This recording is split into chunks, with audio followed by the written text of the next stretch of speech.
Hello Master Jet, nakita ko po sa isang page. True po ba ito? 2 to 8% daw ang salary increase. EO na lang daw po hinihintay. Actually matagal na po itong issue, no? Itong 2 to 8% na sinasabing salary increase at sinasabing EO na lang ang hinihintay. Of course, EO na lang talaga yung hinihintay kasi nga medyo malabo kung dadaan tayo doon sa Republic Act or yun pong batas na nagsisimula sa pag-approve sa mga bills. Kasi din ay kasalukuyang pending lahat ng mga bills tungkol sa salary increase.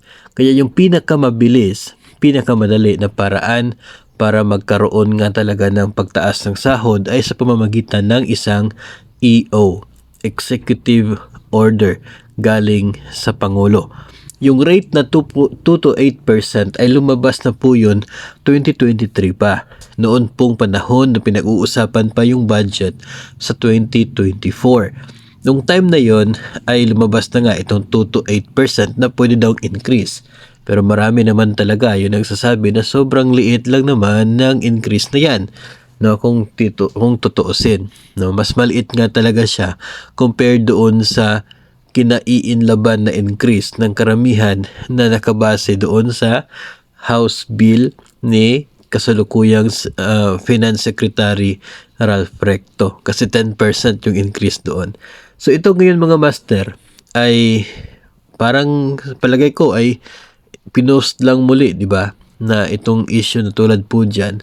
Kasi 2023 pa nga, no, pinag-uusapan na po yun.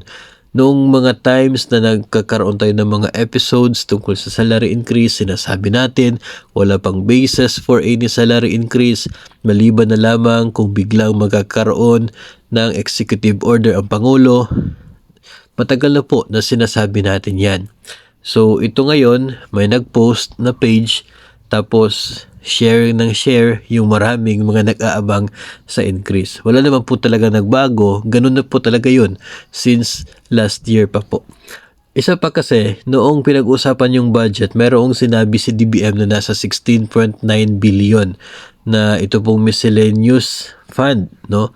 Miscellaneous Personal Benefit Fund na sinasabing pwedeng gamitin para sa salary increase if ever na mayroon ng basihan. So nandyan po yung pondo pero it is not intended for salary increase alone. No, kasi kung napapansin po, natatandaan po ninyo before, no, last year ay meron pong panahon kung kailan nag-stop ng release ng SARO para sa mga PBB last year. Bakit? Kasi naubos na yung allocation pondo para sa Miscellaneous Personal Benefit Fund ni DBM. So ibig sabihin pala, itong pondo na to ay dito nanggagaling yung iba pang mga benefits na binibigay ni DBM, no, para sa taon na hindi po siya included sa budget ng mga agencies katulad po ng PBB, no. So ibig sabihin, nandun yung pondo approved pero intended yan para sa mga benefits at included dyan sa sabing benefits yung salary increase if ever na mayroon ng basihan. Pero so far, wala pa pong basihan, kaya nga po sinasabi na EO na lang yung hinihintay. Bakit? Kasi yun naman talaga yung pwedeng gawing basis for an increase. Ang tanong ngayon, kung magkakaroon ba ng EO at kung mayroon man, kailan?